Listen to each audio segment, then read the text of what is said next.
Hello all, welcome to Roja's my vlogs. మనం ఇవాళ శ్రీ విష్ణు సహస్రనామ స్తోత్రములోని 30వ పాదము 30th పాద నేర్చుకుందాము. ఓజస్తేజోద్యుతిధరః ప్రకాశాత్మా ప్రతాపనః రుద్ధః స్పష్టాక్షరః మంత్రః చంద్రాంశుః భాస్కరద్యుతిః. ఓజస్తేజోద్యుతిధరః. ఓజః, తేజః, ద్యుతిః 3 పదాలున్నాయి. ధరః అంటే అలరారేవాడు. వీటితోటి ఓజః అంటే ఏంటి? ప్రాణబలము. తేజః అంటే శౌర్యాది గుణములు. ద్యుతి అంటే జ్ఞానరూప ప్రకాశము. ఓజస్తేజోద్యుతిధరః అంటే ఓజస్సును తేజస్సును ప్రకాశాన్ని ధరించేవాడు. ఓజః, తేజః, ద్యుతి అనే 3 వేరు నామాలుగా కూడా మనం తీసుకోవచ్చు. బలవంతులలో బలాన్ని నేనే, తేజోవంతుల తేజము కూడా నేనే అంటున్నాడు ఆయన. అందువలన ఓజస్సు అంటే విష్ణువు అనేది భగవద్గీత వాక్యము. ద్యుతిధరః అంటే ద్యుతిని అంటే జ్ఞానరూపమైన ప్రకాశాన్ని ధరించేవాడు కూడా విష్ణువే. ఓజస్తేజోద్యుతిధరః అంటే ప్రాణశక్తి, శౌర్యము, జ్ఞానరూప ప్రకాశాలతో అలరారేవాడు అన్నమాట. ప్రకాశాత్మ, ప్రకాశమే స్వరూపంగా కలవాడు. వెలిగిపోతూ ఉంటాడు కదా ఎప్పుడూనూ. ప్రకాశమే స్వరూపంగా కలవాడు. ప్రతాపనః తపింపచేయువాడు. సూర్యుడు మొదలైన తన విభూతుల చేత, అంటే సూర్యుడు కూడా విష్ణువు రూపమే అని మనం చూసాం కదా.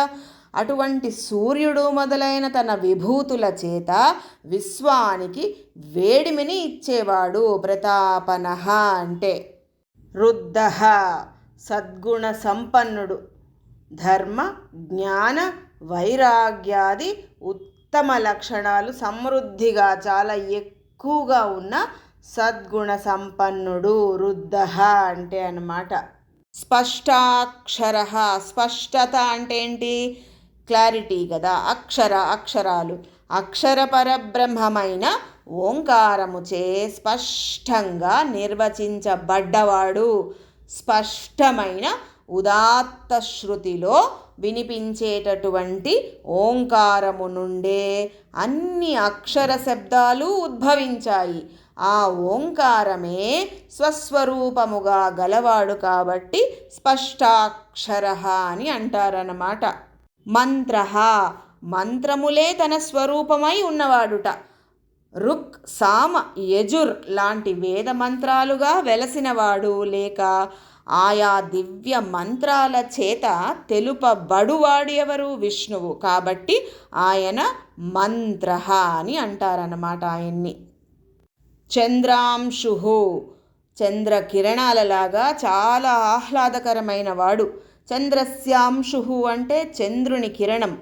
ఎలాగైతే చంద్రకిరణాలు చాలా చక్కగా, హాయిగా, ఆహ్లాదకరంగా ఉంటాయో అలాంటి చంద్రకిరణాలలాగా ఆహ్లాదకరమైన వాడు. సంసార తాపమనే ఎండచేత తపించేవారికి చల్లని వెన్నెలలాగా ఆహ్లాదాన్ని చేకూర్చేవాడు చంద్రాంశుః అంటే.